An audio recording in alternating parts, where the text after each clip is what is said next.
Fala, rapaziada do canal Colina em Foco. Meu nome é Gustavo Ribeiro. Eu tô aqui acompanhado do meu parceiro. Felipe Malvieri, bom dia, colineiros e colineiras. Estamos aqui para estrear o nosso quadro. Que felicidade! Qual é o nome do nosso quadro, Felipe? Olhar Cruz Maltino. Você tem o olhar do jornalista e do torcedor, e você aqui no Colina em Foco tem voz. Pô, que maravilha! Vou explicar um pouco para vocês essa dinâmica, né? A ideia desse quadro é a gente debater os temas da semana, trazendo muita informação, sempre um debate muito embasado. Pode ser que hoje a gente inicie tendo eu e Felipe, pode ser que um dia seja eu e algum convidado, Felipe e algum convidado. A ideia é que a gente possa sempre trazer outros jornalistas que cobrem Vasco, talvez podemos trazer algum membro, mas a ideia do quadro é esse: são duas pessoas debatendo o tema mais intenso de Vasco na semana, né? E hoje, quarta-feira, né? Nada mais justo do que falar do tema de hoje, né, Felipe? Isso aí, Dia Copa do de Brasil.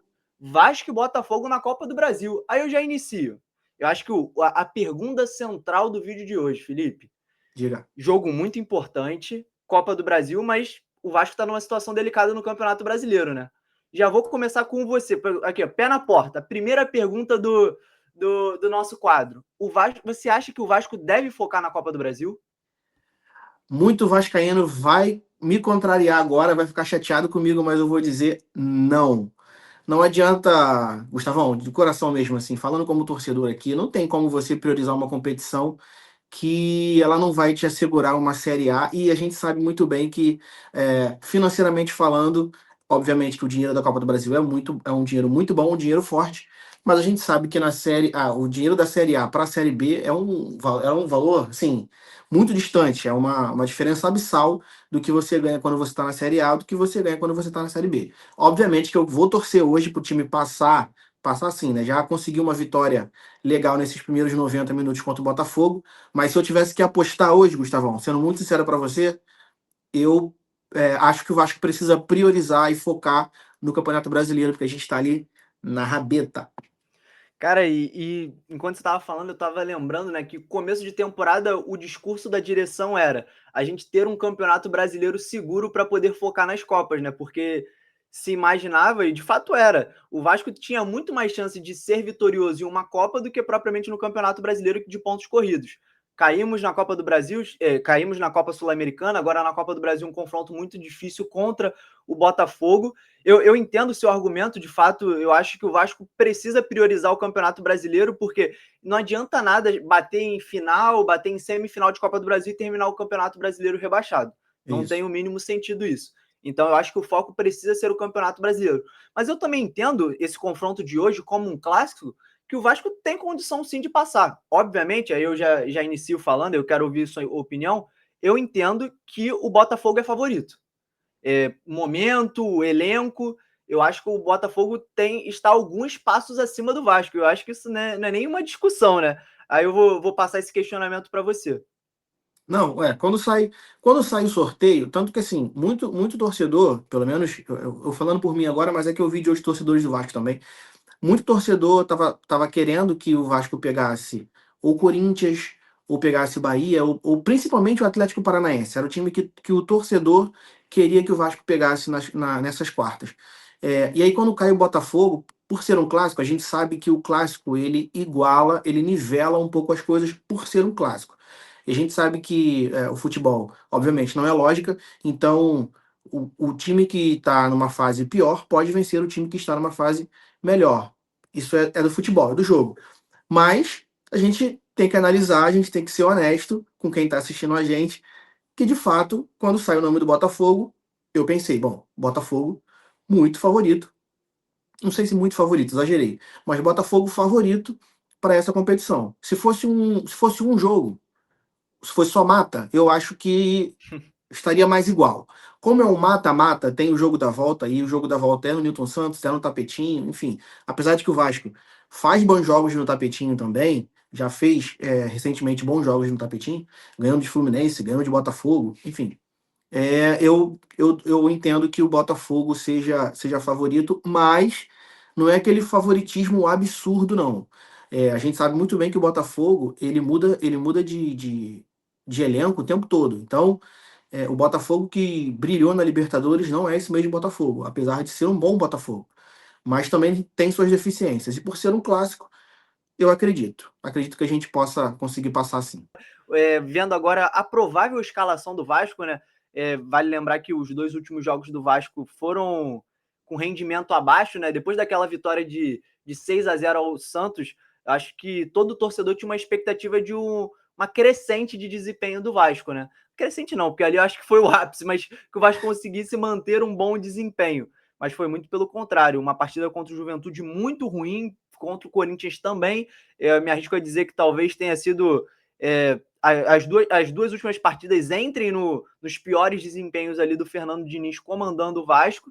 E aí tá aí a provável escalação. Ali a diferença da partida do Corinthians seria a volta do Paulo Henrique. Ainda é uma dúvida, né? O Paulo Henrique que foi ausência por conta de sentir a coxa, na ocasião jogou o Puma não fez uma partida muito bem, principalmente na questão defensiva, que nós torcedores vascaínos sabemos bem como que é o Puma Sabemos.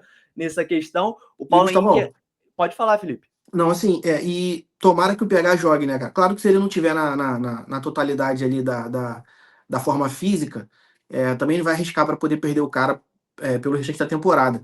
Mas, cara, o Puma foi muito criticado. A gente estava no estádio, no jogo com o Corinthians, e a gente viu que ele pegava na bola, ele era vaiado. E Sim, eu tenho uma definição sobre o Puma Rodrigues, assim, um conceito, que o Puma, para mim, ele é um jogador perigoso dependendo da parte que ele tiver no campo. Por exemplo, se ele tiver no ataque, ele é perigoso, porque ele é bom, ele consegue fazer cruzamentos, ele tem um chute, ele faz gol. Mas ele também é perigoso se ele tiver na defesa, porque aí ele é um perigo pra gente, que aí ele pode facilitar a vida do ataque adversário. Então, assim, cara, eu torço para que o PH, eu sei que é dúvida, mas eu torço para que o PH hoje esteja recuperado e possa, na sua plenitude, ajudar a gente, porque o Vasco sente falta do vigor físico do PH, com certeza. tanto no ataque como voltando para defender. Então, assim, PH, pelo amor de Deus, queremos você 100% hoje. Concordo com você. Ali a outra mudança para essa partida seria a ausência do Tietchan, né, que saiu lesionado contra o Corinthians, e aí essa reposição seria o Barros, cara. Confesso que é um moleque que eu tô com vontade de ver ganhando mais minutos, assim. Eu estranhei ele voltando do América e a pedido do Diniz e não recebendo oportunidades de imediato, né? Ficou ali, acho que 3, 4 jogos ali no banco sem nem ter oportunidades. Acabou entrando no último jogo e agora podendo ter uma oportunidade como titular, cara. Eu tô com uma É, expectativa positiva, Felipe. eu também. Eu particularmente, se eu fosse o treinador do Vasco, seria ele mesmo a minha opção. É, não sei, mas talvez, isso aqui é um achismo mesmo, mas talvez nesses 3 primeiros jogos ele não tenha tido oportunidade, porque talvez para ele o modelo de jogo do Diniz seja algo inédito. Então, assim, também não acho que seja algo fácil de você assimilar quando você não tem o hábito de jogar da forma com que o Diniz joga. Mas imagino, né? Acredito que fisicamente ele devia estar bem, porque ele estava jogando no América Mineiro, ele era destaque do América Mineiro, inclusive, Sim, artilheiro mas do time. artilheiro do time, é um cara que chega para fazer gols, aquele meio campo surpresa ali, aquele jogador que aparece de surpresa na entrada da área ali para fazer gols, fez gols no América de fora da área, de dentro da área. Então, assim, eu seria a minha opção, confesso que seria a minha opção para começar o jogo, com certeza. Sim, e a outra dúvida para esse time inicial seria ali de novo no comando de ataque Verratti ou David, né? Isso foi a discussão que permeou a torcida vascaína na última semana. O Vasco foi com o David aí no confronto contra o Corinthians, acabou que o Tietchan saiu, ele foi lá e colocou o Verratti, e aí ficou um time ali todo bagunçado, cheio de atacante, pouco meio-campista. O Diniz que deu uma inventada, né, Felipe? Ah, E aí, agora bem típico, né? nesse contexto aí, ali agora podendo ter um volante, é, agora podendo de fato exercer esse papel de centroavante. Verratti ou David? Então, vamos lá. E quando o Verratti faz aquele gol lá contra o Corinthians, imagino que muita gente ficou. Falem do Verratti agora, Eu falem falei mal do isso para Verratti. você. Eu falei isso para você. Mas eu confesso que eu jogaria com o David, cara. Eu entraria com esse ataque móvel, me agrada mais. E não é demérito do Verratti, é apenas uma limitação com a bola no pé. Só isso. O time do Botafogo é um time muito assim.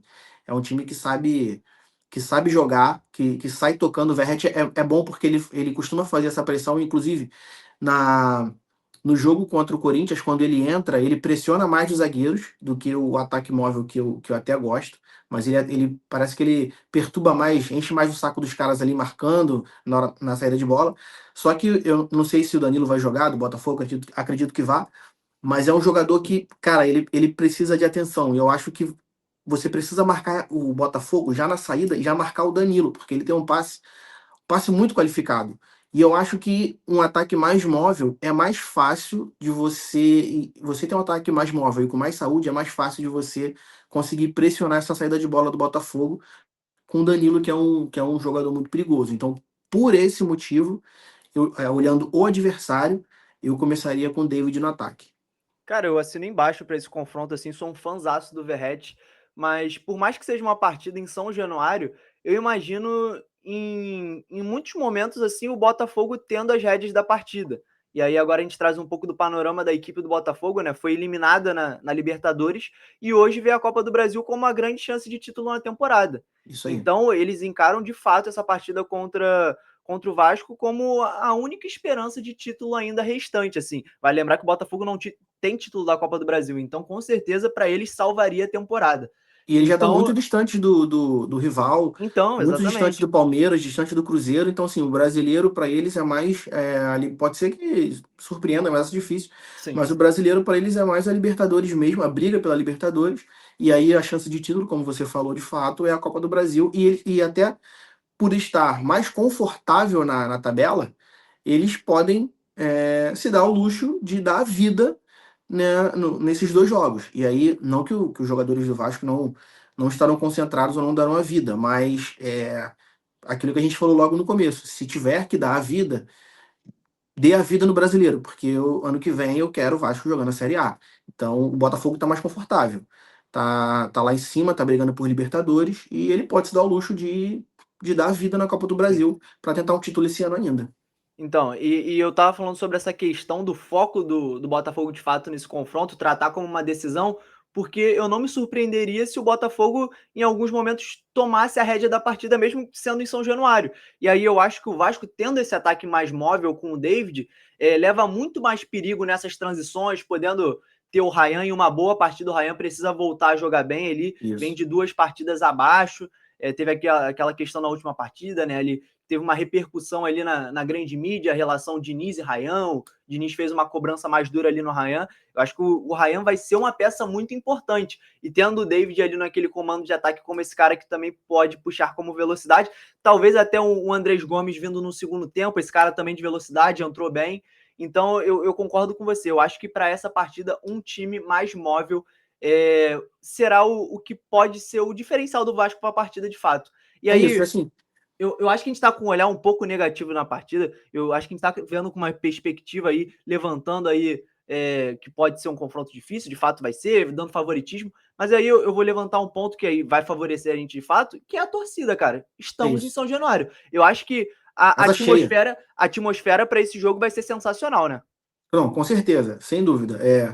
Logo mais tarde a gente vai estar lá, com certeza, ouvindo o torcedor também, entrevista, pré-jogo, enfim. Sem dúvida que vai estar lotado e a gente vai ver uma torcida que vai empurrar o time, que com certeza é, quer surpreender o time, quer surpreender o Botafogo, tenho certeza disso. E agora, eu acho que vai ser um bom jogo, acho que vai ser um jogão, Gustavão. Vou te falar por quê. É, o Botafogo é um time que joga e deixa jogar. O Sim. Vasco é um time que joga e deixa jogar. Então, assim, eu acho que vai ser um confronto, vai ser um bom jogo, sabe? Vai ser um confronto bem aberto, apesar de ser um primeiro jogo né, 90 minutos de um primeiro jogo de decisão de quarta de final, mas eu acho que, por característica, os times já têm isso nelas, assim, elas jogam, e elas, por jogarem, acabam deixando outro time jogar também. Então, claro que a gente não quer sofrer, quer que o jogo tenha emoção, mas que seja aquela emoção boa de como foi uma emoção com o Santos, por exemplo. Mas, enfim, eu acho que vai ser um bom jogo, e a torcida, eu tenho certeza absoluta que é o diferencial. O caldeirão, né? Esse sentido de caldeirão, de São Januário lotado, torcida cantando. vai ser um ambiente legal porque as torcidas já são amigas, né? Então você vai ver Botafoguense do lado de fora junto com Vascaíno e Churrasquinho e Sambarreira, enfim, E aquele não sei se vai pré-jogo. estar isso hoje não, cara. Será? Clima de decisão, não sei não, hein. Mas Vamos, eu tô vamos ver tor- logo mais, né? mas eu acho que de coração acho que vai ser um excelente jogo, cara. Tô torcendo para isso e que obviamente o Vasco vença com uma condição que lhe dê uma tranquilidade pro jogo de volta. 2-0, por exemplo, seria um resultado bacana, você não Não, acha? aí é perfeito, mas eu acho que uma vitória com vantagem mínima ali, um gol de diferença já seria muito importante, tacaria pressão pro lado deles ali pro jogo da volta. E Sim. aí, a gente falando sobre São Januário, né, sobre o clima, agora puxando outro tópico que foi muito comentado ao longo da semana, que foi o trabalho do Fernando Diniz, né? O Diniz, que é muito doido, né? Em um intervalo de uma semana, ele conseguiu ser ovacionado lá no Morumbi, né? A torcida gritando o nome dele, e aí, agora em São Januário, né? Estávamos lá presente ali na social, a gente ouviu alguns gritos de xingamentos ao Diniz. E Isso. aí, tá na tela aí os números dele no comando do Vasco em 2025, são números assim preocupantes, né? Preocupantes. A gente vê ali um alto número de gols sofridos, apesar também um alto número de gols marcados, né? É um time que faz muito gol, sofre muito gol, mais derrotas do que vitórias, um aproveitamento baixíssimo. Aí o questionamento que eu vou te fazer, Felipe. Você acha que se acontecer o pior nessa Copa do Brasil aí, você acha que o clima entre torcida vascaína e Diniz, eu vou dividir em dois tópicos, né? Torcida vascaína e Diniz, e depois direção e Diniz, você acha que pode azedar? Então, eu acho que torcida vascaína e Diniz, sim. E de fato já há um rumor aí de essa corda puindo, sabe? Agora, diretoria e Diniz, eu acho muito improvável, muito improvável. Eu É, também, a gente, se você parar para pensar, esses números aí, e com qualquer outro treinador, esse cara já estava fora do time há muito tempo. com certeza. Então, assim, o Diniz ainda tá no Vasco com esses números, com esse aproveitamento, porque de fato é o Diniz, porque é um cara que o Pedrinho confia, é um modelo de futebol que o Pedrinho gosta, que o Felipe gosta, e que a gente já sabia que o Fernando Diniz, em algum momento, na gestão Pedrinho, seria treinador do Vasco. Então, assim, acho que o Pedrinho já deu entrevista em podcasts dizendo da, de como ele gosta do futebol do Diniz. Uma vez ele foi, na época ele trabalhava no Sport TV, ele foi até numa coletiva, aí ele falou: Foi. Diniz, você é F. Então, assim, ele não. Acredito que entre Diniz e torcida, essa corda, se não se classificar, apesar da torcida entender que a Copa do Brasil não é prioridade, e isso também, Gustavão, vai depender, na minha visão, muito da forma da eliminação. Se o Vasco for eliminado nos pênaltis, um exemplo, e jogou muito, é uma coisa. Se for uma eliminação assim, sabe, com aquele gosto horrível, aquele gosto amargo de não jogamos nada, os dois jogos fomos amassados, aí essa corda vai ruir de vez entre torcida e Diniz. Agora, Diniz e diretoria, eu acho muito improvável, muito improvável. Sim, eu concordo, assino embaixo, assim. Eu acho que tem que acontecer algumas derrotas para que a diretoria solte a mão do Diniz e confesso que isso é algo que me preocupa, tá? Eu não sei, cada dia mais, assim, minha convicção pelo trabalho do Diniz vai diminuindo, assim. Também entendo que sai o Diniz, quem que tem hoje no mercado? É Isso. muito É muito complicado, então complicado. eu acho que o mais fácil para o torcedor é torcer, pro torcedor é torcer que de fato o trabalho do Diniz comece a render, as Isso vitórias aí. comecem a voltar. Agora, com os reforços vindo, o Diniz consiga melhorar o seu desempenho A e. luz, a luz no fim do túnel talvez seja isso, Gustavo. Sejam esses reforços que estão chegando, né? Nomes que estão sendo especulados aí, que estão muito próximos, que, enfim, que nos dão a esperança de que isso pode mudar em algum momento. E assim, obviamente, há tempo da gente conseguir se salvar. Com certeza. Então é isso, né, pessoal? Eu acho que tratamos aqui dos tópicos de hoje. Eu espero que vocês tenham gostado do nosso primeiro vídeo do nosso quadro Olhar Cruz Maltino.